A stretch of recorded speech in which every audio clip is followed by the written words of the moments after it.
there are so many folks in our business that are so focused on being professional that they forget to be human, and they forget that they're talking to another human. If they have those emotions towards you, then when you come to them with your expert opinion on what they need, that becomes a much easier conversation. Your website and your LinkedIn are your resume in today's world, and you need to have them working together. When someone that's paying six figures for their insurance goes looking at your website, they aren't looking to get a free quote, right? Don't even get me started on that crap. You go out into the world and tell your clients and prospective clients how great you are, and you have all of this knowledge and education and expertise, and your website, very frequently agency websites reflect none of that.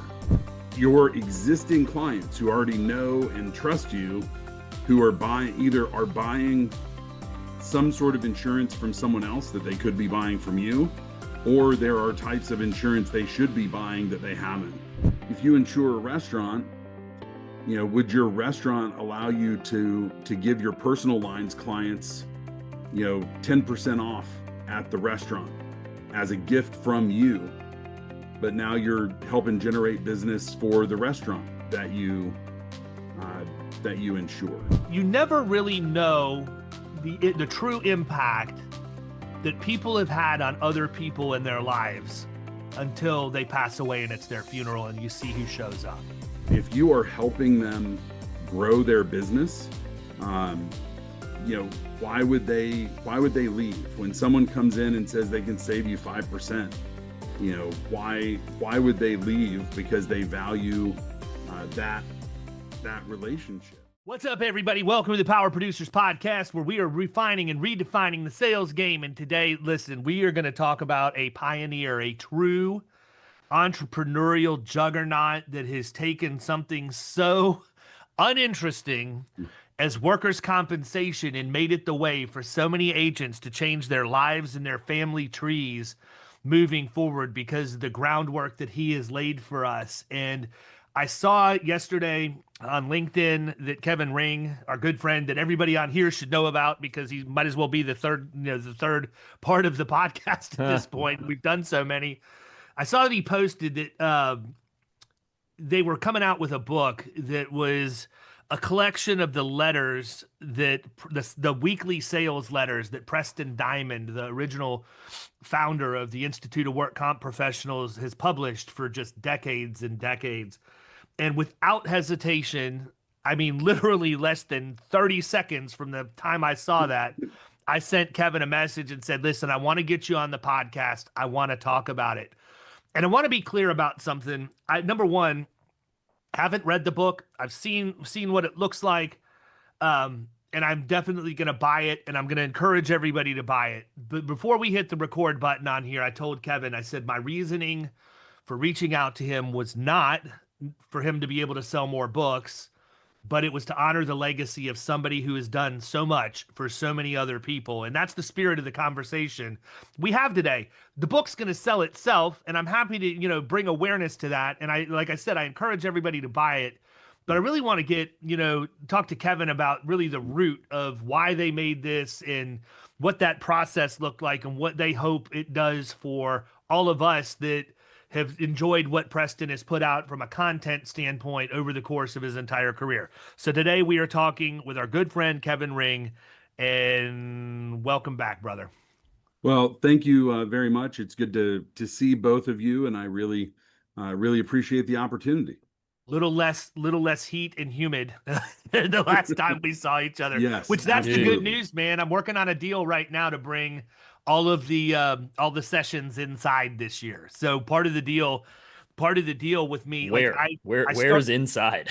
Where? So I think I reached everywhere's outside there. No, I reached out to my contact at La Concha, and after they did their renovation, I think that there may be some meeting space there that's going to be big enough for everybody to meet there. And I think that would be cool for us to be able to do that. I mean, Rick's is a great venue, obviously. I mean, me, Kevin, and Dustin were able to find some shade. Yeah. Dude, we posted up on that couch for several hours talking about workers' comp and everything and everything you guys had going on. And it was shade. It was like the only portion of shade where breeze was blowing through that place. And and then it got right over top of us, and we were like, okay, got to Yeah, get out of here. it wasn't terrible as long as the wind was circulating and there's a little breeze, but that's the problem. When the breeze dies down, it's gone. So Yeah.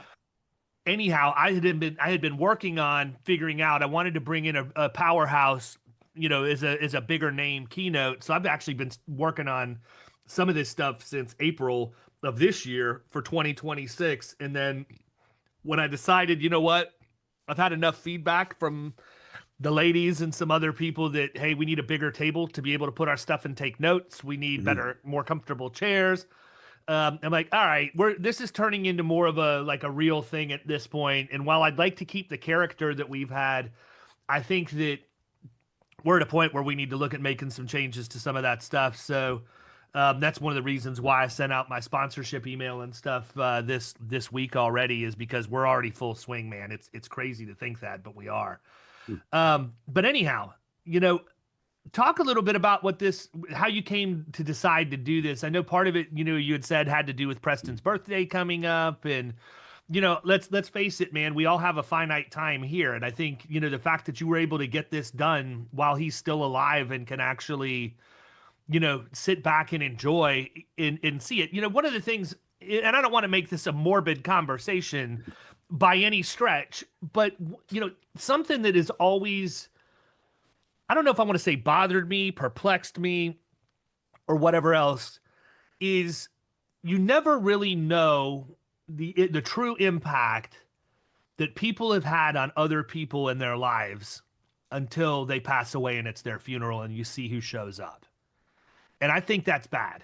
I think that we need to do as human beings a better job of appreciating and letting those people know how much we appreciate them while they're still with us.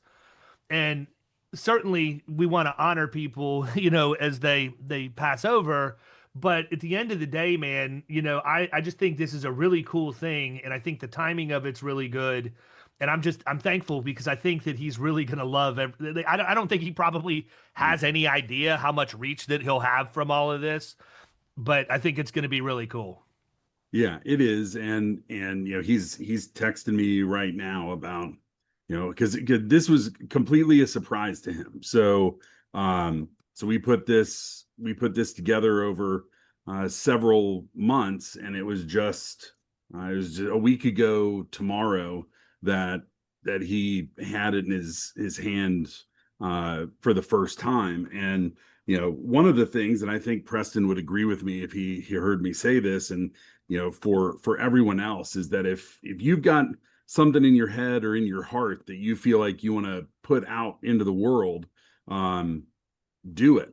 There's never been a time, especially today, where it was easier to make that happen, where there's more resources to make that happen. And it could be something related to business or other things that you're passionate about, but you have an ability to make that impact and to put that out into the world. But this came together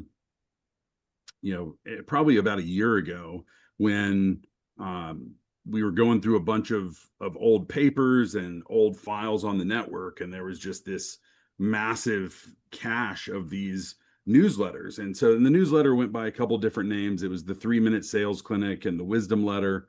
But it started, I don't know exactly what year it was, but when it started, it was a weekly fax broadcast, right? So Oh my gosh, that's people crazy. subscribed. Fax? Did you say it was a weekly fax? Yeah. So he, Fantastic.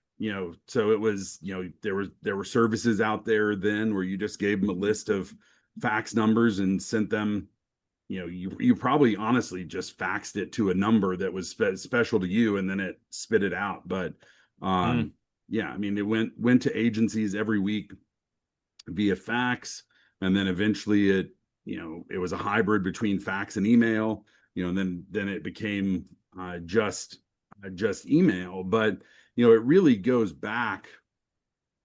Preston started selling life insurance across the kitchen table, as one did, when he was in college in like 1957. His dad had been an underwriter, I think, with the Hartford, in California, started his own agency. Preston went to college with the intention of being a lawyer, and his dad wound up having some health issues, which thankfully resolved themselves, and he lived another 40 years. But that led to Preston deciding he was going to go, into the agency. So this is in the 60s, and then in the late 70s, he met a fellow by the name of Gary Holgate, which I can't imagine is a name that too many people contemporarily in the business know, because he's been gone for probably 30 years now. But Gary was one of the kind of OG agency consultants. This guy drove around the country in his van,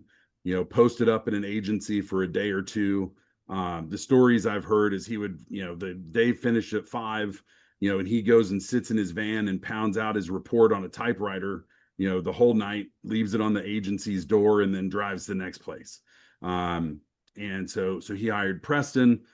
He also eventually hired Roger Sitkins, which is a name that a lot of people probably know because he's still active in the business. And they went to consulting in agencies. And all this time, Preston still had his agency, and between his experience consulting and working with agents and having his own agency, the newsletter kind of came out of that. And what I think is really unique about Preston, and I think it was even more unique when he started than it is today, is the idea of not being product centric, right? Of needing to understand what your client wants and needs.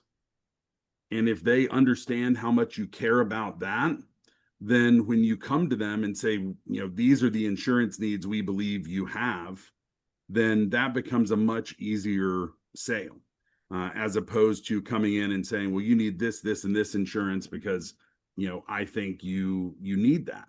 And I said this down in Key West, I asked this question to the group: why does anybody buy insurance? They buy insurance to get a claim paid when they suffer a disaster. And when you understand, where a business is, where someone, where they want to go, what keeps them awake at night in terms of, what they feel like their business faces, you can build a very different relationship with your buyer than being a product pusher, which is still something we fight against today. You and I, we all know that because we all talk about it. And your competition is still doing that. But so a year or so ago, we found this cache of newsletters, and using a lot of different technology and a lot of time, cleaning up documents that were laid out. The newsletter was always 2 columns, and we didn't have digital files for most of it, so it was scanning and then exporting it into Word and cleaning up a bunch of stuff. But one of the things that we were very intentional about, and I actually note this in the preface of the book, is being limited to a single page led to, if you remember back in the day when Twitter was a hard 140 character limit, and none of the words were spelled right because they were trying to squeeze it in. It's like playing freaking Wheel of Fortune to read a text. Somebody needs to buy a vowel. Yeah. And so it's not quite that bad, but there are a lot of, missing articles, and, and on top of that, Preston's phrasing is kind of his own. So, Grammarly was not much help, I guess is what I'm saying when I was trying to put this together. But, we got, it came out, I think the heart of the book is 440 pages or so, and we did not include everything. But one of the things that really struck me, and going back to the times these were written, you can see through the essays the transition from a very analog business into faxes, into hey, do your clients have email? You might think about getting their email addresses so you can communicate with them that way. It's like a little time capsule. Right. And then, websites, one of the things that really truly made me laugh out loud when I was working on this was there's an essay in there about your agency website and what too many of them are, and what Preston thinks, and I agree with him that they should be. And that essay was probably written in 1995, 96, 97, when agencies were just first starting to have websites. And it's the exact same gripes that I have about agency websites today. It's like, oh, here's the insurance companies we represent. Here's the lines of business we write. Here's our phone number. It's like, well, no, your website, you go out into the world and tell your clients and prospective clients how great you are. And you have all of this knowledge and education and expertise. And your website, very frequently, agency websites reflect none of that. I'll tell you what, man, even with all of the education about this stuff that is out there today, the number of bad agency websites I see blows my mind. Number one, part of it's because agents are cheap and they don't want to invest in it when that's probably the most valuable real estate that we have. Our digital real estate is tops by far. Your website and your LinkedIn are your resume in today's world, and you need to have them working together in most cases. But Kyle can attest to this. I mean, I talk about this stuff all the time. He can attest to this, of being in our sales meeting one Monday, and we had the guy from Main Street America come in, and we said, what are the classes of business that you're good at that you would like for us to go after? And he gave us the list. And I just said, we're going to go after pressure washers first. And we specifically like Main Street for a couple of reasons. But I told him, I said, I'm going to build a marketing plan around this. And guess what? I built the marketing plan around it. I put the content out on the website. And within a week, we started getting daily leads coming in inbound just because of the amount of educational content. I've done nothing with paid ads. I've done no kind of mojo in the background other than making sure that every post that we put up is optimized for SEO based on what the Yoast plugin in WordPress, I buy the premium version of that. What does it say? And we need to make everything green in Yoast because it's a red, yellow, green rating. That's my secret sauce, people. I just gave it all to you right now. And none of you are going to do it because it requires work to go in and do that. It's hard enough to get people to write the blog posts, but to get them to go in and take the time to make sure that the meta description's right, that the slug on the URL is correct, and that you've got the appropriate number of internal link backs and external link backs and all of that stuff that it uses to rate, it takes time to do that. But it's like anything else in life. When you just go in and you do it right. You take the time to do it right, and it works. But if you don't, you get half-hearted results. And I think part of the reason websites are the way they are is for that reason. I feel like it's because agents go in, they look at how things, how much work they have to do. They don't do it 100% to the best of their ability, and it doesn't get them the results that they think that they should get. So they quit doing it altogether. Those people should just hire somebody. Like, what do you like? I mean, not everybody needs to go in and build their own website. Like, for example, am not somebody who's ever going to do that. I don't care to. I don't want to. Even if I could, I would just not. That's not something that would interest me. Like, there's not really a reason why, other than just, I guess, laziness. I mean, but it's also about what do you want your website to accomplish. So in David's example, marketing to pressure washers, if you're going to build, a niche website around that, that's one very specific thing. If you're building your overall agency website, and we've all seen the people come and go in the agency website template business. There's been a dozen of them in the last 20 years that have had various amounts of traction, and most of them are focused on SEO. We are the this, that, and the other thing in Tampa, and then they'll name every town within 20 miles of Tampa and the 3 counties that surround Tampa, and it's all about that, and there's value to that, right? But for the kind of accounts that the people listening to this, and that I know you two want to go after, when someone that's paying six figures for their insurance goes looking at your website, they aren't looking to get a free quote, right? Don't even get me started on that crap. Then, but I mean, they do people want to charge know, to quote? I've always wondered that. What's that? Do people charge to quote? Like I've They always wondered. should. You know, but it says get a free quote. Like everybody's quotes are free. So I mean, how's that like a marketing angle? No, Yeah. and by the way, I think people don't understand that maybe.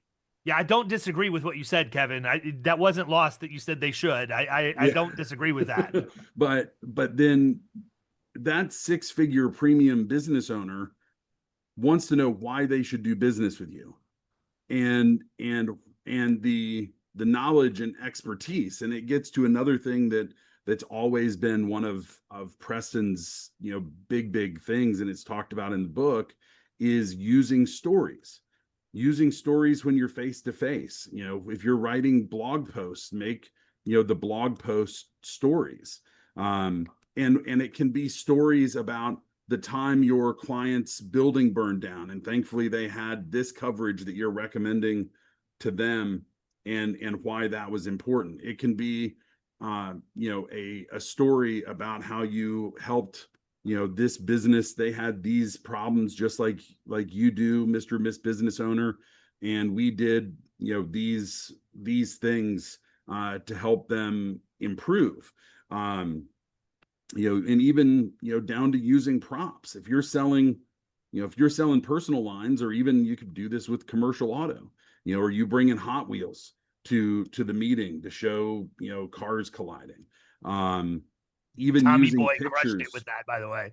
What's that? I said Tommy Boy crushed it with that, by the way. with the ambulance. Oh my God. That new guy puking in the corner. But when you use, and stories can serve a purpose to help people understand not what you can do, but what you have done for people, right? Which is better than telling people what you can do. But it also can help them, understand things about our business that are difficult for them to understand just from a conceptual point of view. And it's that, people get so wound up in sales conversations about making sure they ask all those questions, and it can become very robotic, and that stuff's not unimportant, right? We need to be able to fill out the application and do that appropriately, but people buy people, and if someone trusts you and respects you, hopefully they like you, although I think that's the desire to go out to dinner is certainly less important than them trusting you. But if they have those emotions towards you, then when you come to them with your expert opinion on what they need, that becomes a much easier conversation. Well, and the fact is, if you're putting good content out on your website, you already overcome that hurdle. You establish trust and authority with them before they ever reach out to begin with. And that's the thing, I went in, I spoke at the Big I in Oregon back right before Mother's Day. And that's around the time we were starting to put all this stuff together. And we'd starting to get a little bit of velocity on these people coming in terms of inbound leads. And I said, I wonder where we rank on all this. And we went in and I just typed in pressure washing insurance, Florida, pressure washing insurance, Tampa. We were the top result on both of them. And it was the blog post I'd written on general liability for pressure washers. Well, guess what people needed when they were coming in? I mean, it was obvious that they were going in and reading our blog posts. And the thing is, by the time they reach out after reading a post or two, they've already made the decision they're going to buy from you. They just want to make sure that they can afford it. And it's not going to be some ridiculous cost outside of what they have in their mind. Now, I will say, admittedly, some of them feel like it's a ridiculous cost. Yeah. They have very out of whack perception of what insurance really does. But that's okay. I mean, look, if I owned a pressure washing business in my early 20s, I wouldn't know what the insurance market was either. So I don't hold that against them. But in terms of how to sell the deal, I mean, Kyle, what sales tactic do you really have to do when you get those leads? And you've closed quite a few of them. Yeah, there's not really a sales tactic, man. Like you said, they've already kind of made up their mind. Like if they're most of them have been the like newer pressure washers who are trying to get started up, and like you said, they're looking for something that's going to be reasonable in terms of what they have in their head. And my job is to kind of reassure them that it is, even if their expectations might not be lining up. I explain to them why it's where it's at, and that's pretty much it. Like, look, Main Street's got a program. They like pressure washers for whatever reason. They're willing to write the new ones as long as you've got a little bit of experience doing some pressure washing stuff. And they're willing to write soft wash on roofing, and a lot of other people on roofs, and most of the other carriers won't. Yeah, and then I kind of parlay it in with the auto, like hey, what are you doing for your truck? Like, you've got to have some equipment, you've got to be hauling that around. Where's your truck and trailer insured? And then it opens up that door. There isn't a sales tactic. I mean, that's it. It's a relatively straightforward conversation. I don't have to sell too much, I'll tell you what, I give a shout out to Brandon Smith for this one, because I heard him speak one time and I thought it was a pretty slick move. I always respect when other people have ways that they get information that I haven't heard of before. And so you may want to throw this in your game, Kyle, because I don't even know that I've ever told you this one. I haven't heard whatever you're about to say. So he, when they would have somebody with like a contractor or whatever with the truck like that, that they were adding, they were going to quote or whatever else, one of the questions they would ask is, does that thing have a hitch on it? And the reason he asked it, it sounds like a normal underwriting question, but the reason he would ask the question was they wanted to know what they were towing. So when these guys call in, a lot of them won't tell you about all their tools and their trailers and stuff like that. So if you ask, hey, does that thing have a hitch on it? And what are you pulling behind it? Now you get all the goods, right? Without having to pry it out of them. But it's really, again, they already trust you enough to give you the information you need when they reach out, because you've already established that trust. That would be a good question for personal lines. It is. Yeah, that was the context it was in. Was it? Sorry, if you said that, I missed it. No, I didn't say it. Definitely looking at something else. I was just saying with contractors too, it would work. Yeah. But yeah, it's to find out, do they have a jet ski? Do they have a boat? Right. Whatever else. What kind of toys they got? Yeah. 100%. Right. Well, that brings up another thing that I feel like more agents should focus on. And it really doesn't matter what kind of insurance you're selling, personal, commercial, is, what percentage of your clients' insurance have you sold them, right? So thinking about client share and not market share, right? So it's not about writing just the one policy. And the goal, would be, in a perfect world, if you write all the relevant lines, that you're the only agency they write a check to. And there's a tremendous amount of low-hanging fruit in probably almost everyone's book of business, from, your existing clients who already know and trust you, who are buying some sort of insurance from someone else that they could be buying from you, or there are types of insurance they should be buying that they haven't bought. And it's one of the oldest truths in business that it's an awful lot easier to get additional sales from existing clients than it is to get a sale from a new client. Yeah. And doing an inventory, on that in your book is worth doing. And that, that can be making sure they've got, EPLI, or just, finding out what else is out there that they've got with someone else. 100%. So we got way off track, by the way. I don't even remember where we went. Welcome to the inside of my mind. Well, we were talking about websites, and we got off on that. But I think websites. There you go. I think you were talking about how you and Preston had the same general feelings about agency websites. And the website conversation started with the fact that an essay that was written probably in the neighborhood of 30 years ago had the same gripes about agency websites that still exist today. That they're essentially nothing more than electronic business card, where there's an opportunity for it to be so much more, whether it's looking at more directed target marketing, like you're talking about with the pressure washer, or, having, an opportunity for your prospective clients to, to understand your expertise. Your website can be a powerful credibility piece if you want it to. But that my perception, and I'm not a customer of any of the companies selling agency websites out there, but my impression is that the default templates don't have that stuff because they don't necessarily count on their clients, being able to fill it in. So you've got to go the extra mile, whether that's, touting your designations. Another thing that Preston's always been very big on is, like, it's cool that your name on your business card has 47 letters after it, but what do those mean? Right? So, you don't have room necessarily for all of them on your business card, but you do on your website.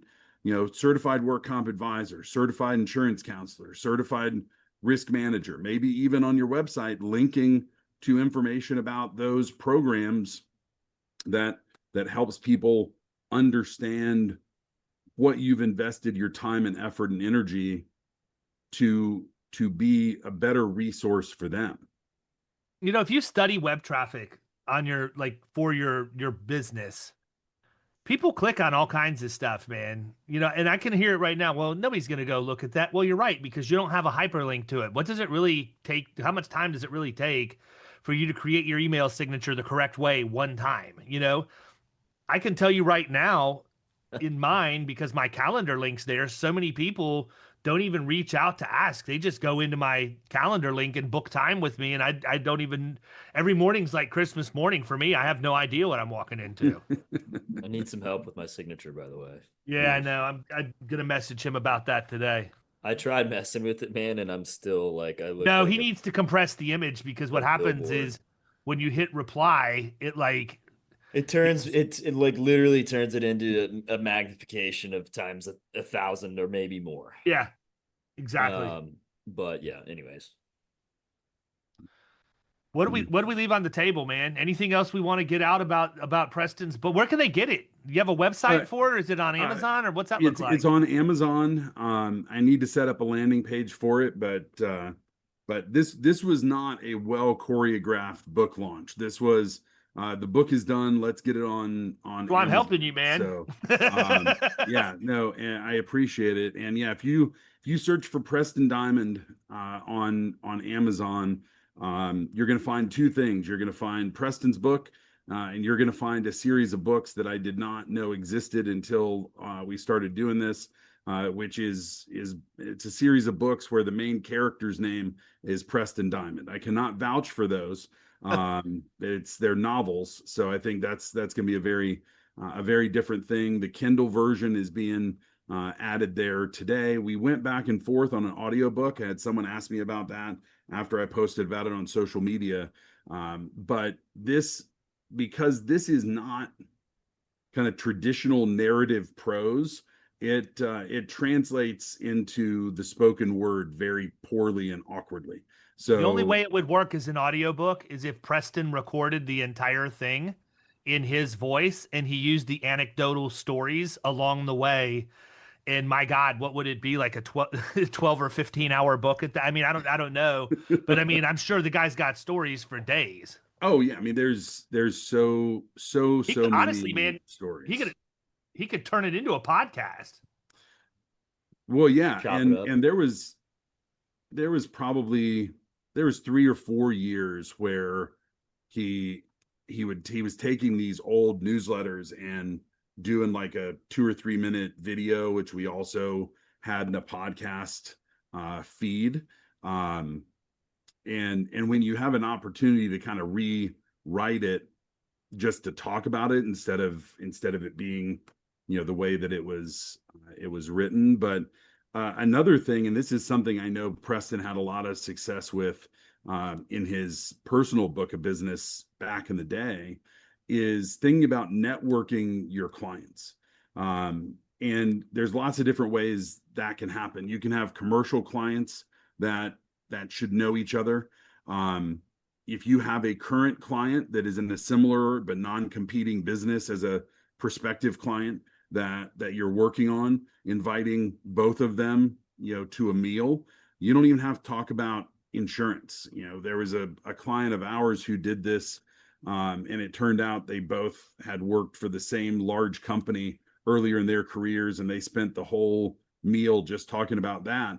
But when that it's like it's a testimonial without getting a testimonial, right? If this client chose to take their time. But also, if you insure a restaurant, would your restaurant allow you to give your personal lines clients 10% off at the restaurant as a gift from you, but now you're helping generate business for the restaurant that you insure?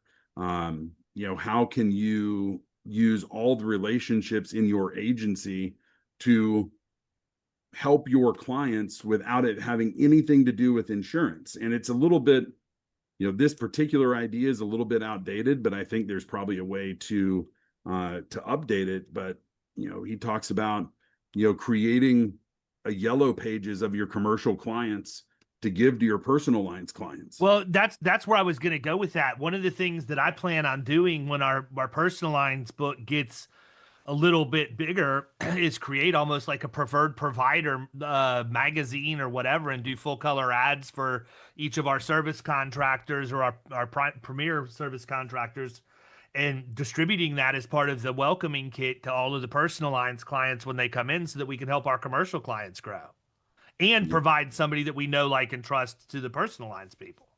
Right.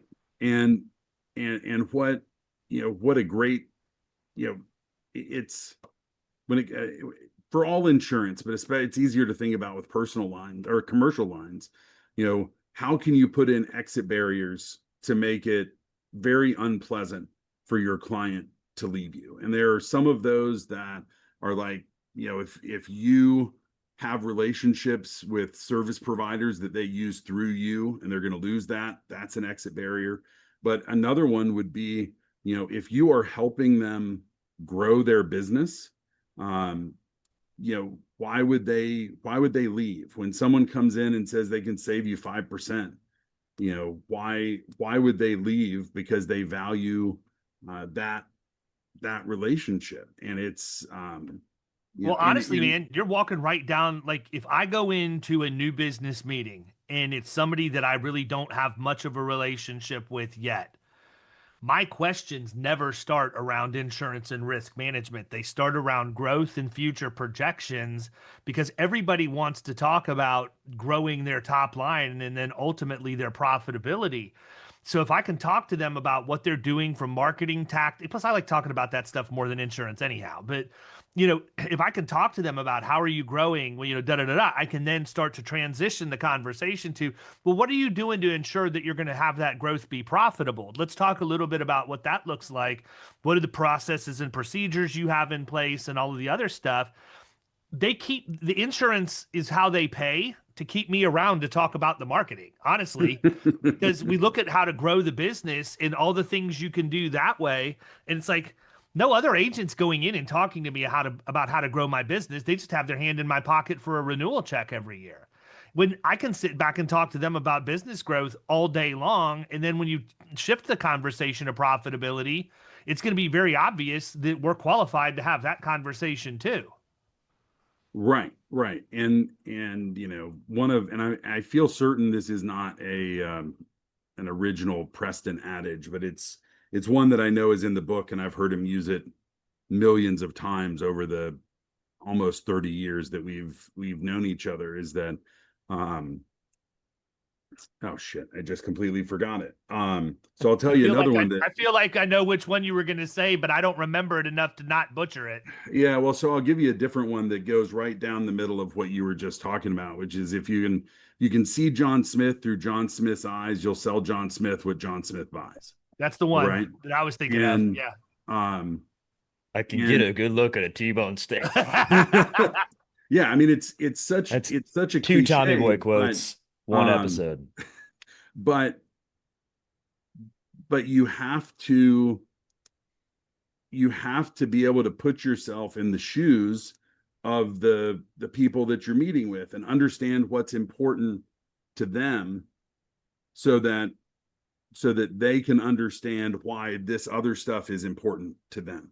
And if you disconnect with that, Preston tells a story all the time about the guy he sold his agency to, being told in no uncertain terms by a contractor client. And this is the mid 80s in Central California.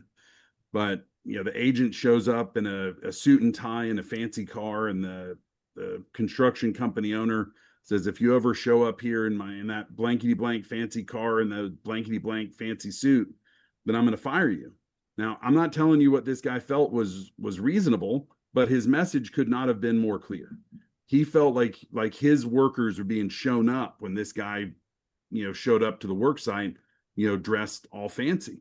Months later, Preston gets a call from the owner of the company saying, hey, sorry, I fired your guy that you sold the agency to because he showed up in a suit again. And it's just, all you had to do was listen. They told you exactly what they wanted from you. Honestly, man, it's crazy too. I had that happen to me. I wrote an account. The CFO was a good friend of mine that I'd known since junior high, and I showed up, and this is back before I had my pickup truck that I drive now. I was driving a BMW 750, and I pop out. And this company was very much tied to the agriculture industry in Florida. And I pop up over in Mulberry, Florida, in a BMW 750 in a custom suit, and go in, and I have my meeting. And for all practical purposes, everything went very well in the meeting. But the CFO follows me down to my car, and he goes, two things. He said three things. Number one, great job today. They loved you. Second thing, don't ever wear that suit here again. It's jeans and a t-shirt and cowboy boots, or a polo is probably as dressed up as he'll ever want to see you again. And he said, don't ever drive that car here again either. So literally for 3 years, I would rent an F-150 to drive to my appointments and back because I didn't have a truck, just because that's what he told me. But I mean, that's the exact opposite of what you just said, right? Message heard loud and clear. Right. If you tell me that's what you want, that's what you're going to get. Right. And those are, big glaring examples of something where there are small opportunities every day.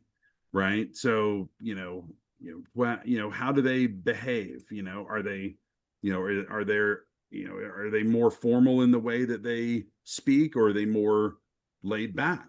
Right. If you've got a prospect that within 5 seconds you walk in the room, is cursing like it's an NC-17 movie, then you probably don't want to talk like you're presenting in a courtroom. Right. That's not going to feel genuine to them. It doesn't mean, and it goes back to another question that press asks all the time. Would you rather be memorable or professional? And it's kind of a false dichotomy, because you can be both, but there are so many folks in our business that are so focused on being professional that they forget to be human, and they forget that they're talking to another human. And we've all seen people walk right over top of a sale, right? The prospect's begging you to ask them for the business, but you still have more questions to ask, or whatever else. And I think what folks will find when they read the book is that there's nothing in there that's pie in the sky. It's not conceptual. It's all very practical, down to earth, boots on the ground ways that you can write more insurance. You can have better client relationships. You can have a more productive and profitable agency. There's a fair amount of stuff in there about, agency operations. I'm sure that, depending on who's reading it, some of it, may feel a little more dated. I remember, taking something out where he was soliciting people to call a company that was in the business of digitizing agencies back in the 90s. That's not really such a big thing now, but even all the way down to what clients do you need to fire? because they're dragging you down. And maybe you need to have a campaign to replace that revenue. But if you've got someone in your agency that cries every time a client calls, it's probably time to find someplace else to make that money. 100%. Fair enough. Well, listen, man, we're right at 2:00 and I got another one I got to jump on. So I'm going to let you go, but there he is. Nice. The Preston Diamond playbook. Yeah. Look for it on Amazon. And, listen, when you read that book, you're going to find a lot of wisdom, but there's also a lot of wisdom at the Institute of Work Comp Professionals, which is one of the reasons why we partner with them specifically. And I know just from the conversations I've had post Key West that quite a few people have been compelled to join us at the Institute after Producers in Paradise this year. So, you would be getting involved with a group of professionals that are like-minded, but also have access to people like Kevin, who's one of the sharpest guys that you're ever going to find on workers' comp. And honestly, that's the first person I think of when I've got a question I don't know the answer to. And there's plenty of those questions that exist. But it's nice to have somebody who does know the answer, or even if Kevin doesn't know, can find out relatively quickly. But I don't know that I've found one of those yet. So really appreciate you jumping on, man. Thanks for everything you do for everybody. Thanks for your support of our community. And just really hope the best for this book. And I trust that everybody that's listening to this will pick up a copy. In fact, you know what? I'm going to tell you what. If you want a free copy of Preston's book, I want you to send me an email to david@killingcommercial.com. In the subject line, write Diamond. And then in the body, just give me your name and your address. I have to know where to send it to, people. The number of you people who send me a book request with no place to send it to blows my mind. So please, name Diamond in the subject line, name and address, and then david@killingcommercial.com. The first 10 people that do that are, I don't know, 10, 15, 20. I'm going to buy a block of the books and I'm going to get them to you myself. So just as an appreciation for everything that Preston's done for us by extension through Kevin. So thanks again for your time, man. I'm going to let you run. Have a great weekend and we'll talk soon. All right. Take care, fellas. Thanks so much. I appreciate it. We'll talk to you soon. All right. See you guys.